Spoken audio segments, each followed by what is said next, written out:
Welcome to మన chef. నేను మీ మాధవిని. ఈరోజు నేను మీకు చాలా స్పెషల్‌గా, సూపర్ టేస్టీగా ఉండే దిండిగల్ తలపకట్టు బిర్యానీని ఎలా చేయాలో చూపిస్తానండి. తమిళనాడులోని దిండిగల్ ప్రాంతానికి చెందిన ఈ బిర్యానీ అక్కడ చాలా ఫేమస్ అండి.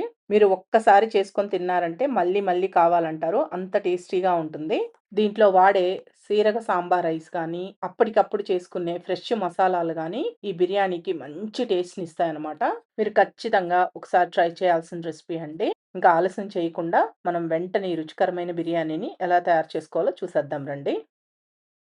ఈ దిండిగల్ తలపకట్టు బిర్యానీకి రైస్‌ని నానబెట్టుకోవాలి ఫస్ట్. మనం మామూలుగా రెగ్యులర్‌గా ఇంట్లో వాడే రైస్ కాకుండా దీనికి వేరే రైస్ ఉంటుందండి. చిట్టి ముత్యాల రైస్ అని అంటాము. ఆ రైస్‌ని వాడాలి. తమిళనాడు సైడ్ అయితే సీరగ సాంబార్ రైస్ అంటారు. మనమైతే చిట్టి ముత్యాల రైస్ అని పిలుస్తాము. ఈ రైస్‌నే వాడాలి ఈ బిర్యానీకి. చూడండి ఇలా చిన్నగా ఉంటాయన్నమాట చూడ్డానికి. ఇవి మీకు సూపర్ మార్కెట్‌లో దొరుకుతాయండి.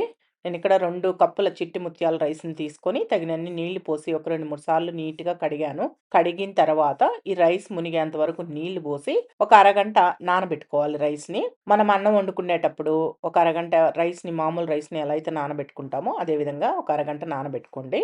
ఆ రైస్ నానేలోపు ఈ బిర్యానీలోకి ఒక ప్రత్యేకమైన మసాలాని ప్రిపేర్ చేసుకోవాలండి. ఆ మసాలా పొడి చేసుకోవడానికి ఇలా మిక్సీ జార్‌లోకి హాఫ్ టీ స్పూన్ మిరియాలు, హాఫ్ టీ స్పూన్ జీలకర్ర, 1 ½ ఇంచ్ దాకా దాల్చిన చెక్క వేసుకోవాలి.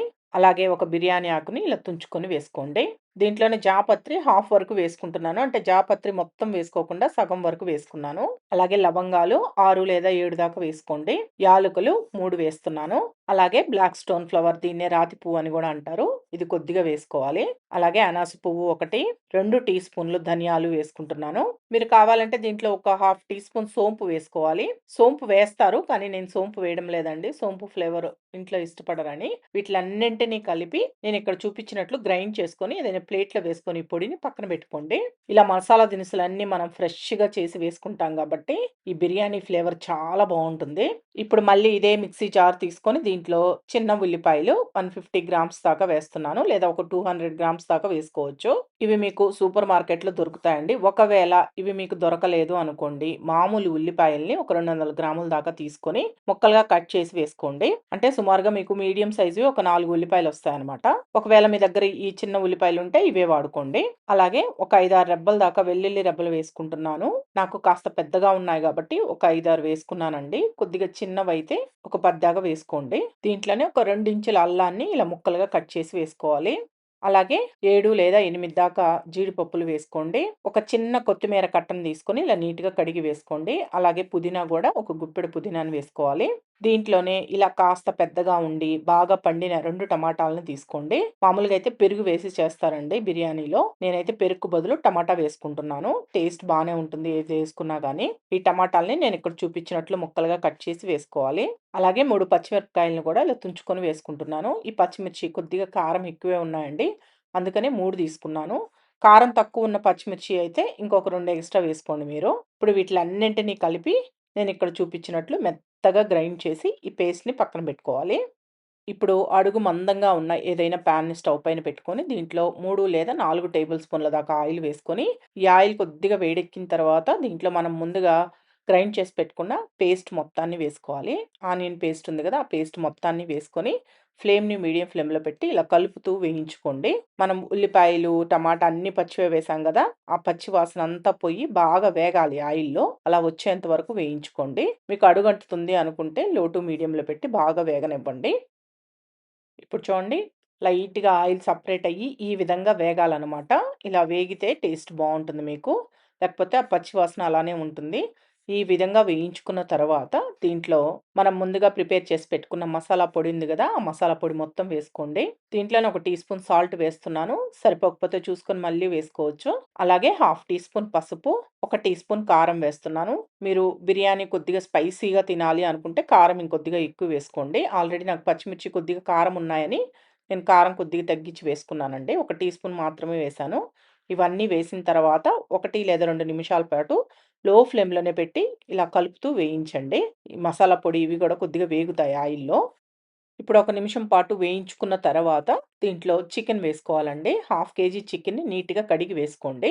ఈ చికెన్‌ని గూడా మీరు కొట్టించుకునేటప్పుడు మీడియం సైజ్‌లో ఉండేటట్టు కొట్టించుకోండి. మనకి రైస్‌లో బాగా ఉడుకుతాయి గాబట్టి ముక్కనేది చిదిరిపోతుంది. అందుకని కొద్దిగా మీడియం సైజ్‌లో ఉంటే ముక్క కనిపిస్తుంది బాగా. అందుకని మీడియం సైజ్‌లో కొట్టించుకోవాలి.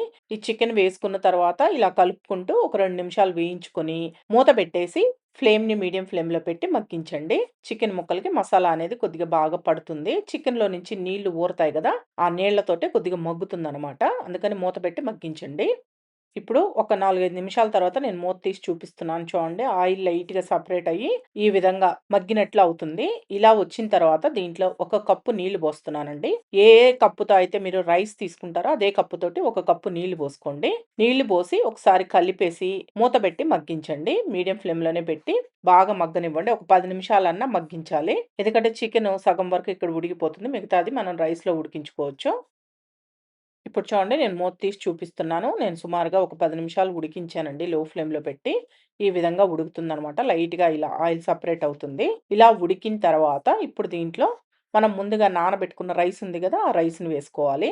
రైస్‌లో ఉన్న నీళ్ళని తీసేసి ఓన్లీ రైస్‌ని వరకే వేసుకోండి. ఈ రైస్ వేసుకున్న తర్వాత దీంట్లో రైస్ తీసుకున్న కప్పుతోటే 3 కప్పులు నీళ్లు పోస్తున్నాను. ఆల్రెడీ మనం చికెన్ ఉడికించుకోవడానికి ఒక కప్పు నీళ్లు పోసాం గదా! ఎక్స్‌ట్రాగా 3 కప్పులు పోసాను. మొత్తం 4 కప్పులు నీళ్లు పోసాను. 2 కప్పుల రైస్‌కి 4 కప్పులు నీళ్లనమాట. దీంట్లోనే మీ రుచికి సరిపడా సాల్ట్ వేసుకొని, మొత్తం బాగా కలిసేటట్టు కలుపుకోండి. ఒకవేళ కారం సరిపోలేదనిపిస్తే కొద్దిగా కారం వేసుకొని కలుపుకోండి. మామూలుగా అయితే హాఫ్ కేజీ చికెన్‌కి హాఫ్ కేజీ రైస్ వేసుకొని చేసుకోవాలండి. కానీ నేను రైస్ కొద్దిగా తగ్గించుకున్నాను. ఒక కప్పు రైస్ వచ్చేసి 200 గ్రాములుంటుందండి.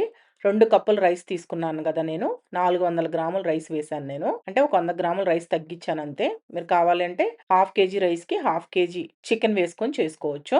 ఇలా మొత్తం కలుపుకున్న తర్వాత ఫ్లేమ్‌ని మీడియం ఫ్లేమ్‌లో పెట్టి ఈ పాన్‌కి మూత పెట్టి ఉడికించండి. ఇప్పుడు చూడండి ఇలా వచ్చేంత వరకు ఉడికించాలి. నీళ్లు సగం వరకు ఇంకిపోయి ఈ విధంగా ఉడకాలండి. ఇలా ఉడికిన తర్వాత ఒకసారి బాగా కలుపుకోండి. కలిపిన తర్వాత ఏం చేస్తారంటే ఒక అరబద్ద నిమ్మబద్దని పిండుకోండి. ఈ నిమ్మరసం గూడా వేసుకున్న తర్వాత దీంట్లోనే 1 లేదా 2 టేబుల్ స్పూన్ల దాకా నెయ్యిని గూడా వేసుకొని మొత్తం ఒకసారి బాగా కలిసిపోయేటట్టు కలుపుకోండి. నెయ్యి ఇష్టం లేకపోతే మీరు వేసుకోకపోయినా పర్వాలేదు. కానీ వేసుకుంటే ఫ్లేవర్ బావుంటుందనమాట. ఇలా అంతా కలిపేసిన తర్వాత మూత పెట్టేసి ఏదైనా పాత ప్యాన్‌ని స్టవ్ పైన పెట్టుకొని దానిపైన ఈ గిన్నెని పెట్టి ఆవిరి బయటికి పోకుండా ఉండడం కోసం ఏదైనా బరువును పెట్టండి పైన. ఇలా మీరు ఒక 20 నిమిషాల పాటు దమ్ ఇవ్వండి. అప్పుడు చక్కగా ఉడుకుతుంది రైస్ అనేది మీకు. 20 నిమిషాల తర్వాత నేను మూత తీసి చూపిస్తున్నాను చూడండి. మధ్యలో 1, 2 సార్లు నేను మూత తీసి ఒకసారి కలిపి మళ్ళీ మూత పెట్టానండి. అడుగంటకుండా ఉండడం కోసం. ఈ విధంగా ఉడుకుతుందనమాట. ఇది మామూలు మన హైదరాబాదీ దమ్ బిర్యానీ లాగా పొడి పొడిగా అయితే రాదండి. కొద్దిగా ఆరిన తర్వాత మళ్ళీ పొడి పొడిగా అనిపిస్తుంది మీకు. వేడిగా ఉన్నప్పుడు ఇలా చూడ్డానికి కాస్త ముద్దగానే అనిపించినట్లుంటుంది. కానీ గుమగుమలాడుతూ మంచి టేస్టీగా ఉంటుంది బిర్యానీ మటుకు. ఒక్కసారి ట్రై చేయండి మీరెప్పుడైనా ట్రై చేయకపోతే. దీనిని మీరు రైతాతో తినొచ్చు లేదా ప్లెయిన్‌గా ఉల్లిపాయలు నంచుకొని తిన్నా గానీ చాలా చాలా బావుంటుందండి. మరి చూసారు గదా! దిండిగల్ తలపకట్టు బిర్యానీ ఎలా చేసుకోవచ్చో. తమిళనాడు వరకు వెళ్ళాల్సిన అవసరం లేదండి. ఇంట్లోనే సింపుల్‌గా చేసుకోవచ్చు. నేను చెప్పినట్లు ఒకసారి ట్రై చేయండి. చాలా చాలా టేస్టీగా వస్తుంది. ఈ వీడియో మీకు నచ్చితే మన షెఫ్ ఛానెల్‌ని సబ్స్క్రైబ్ చేసుకోండి. లైక్ చేయండి, షేర్ చేయండి, కామెంట్ చేయండి.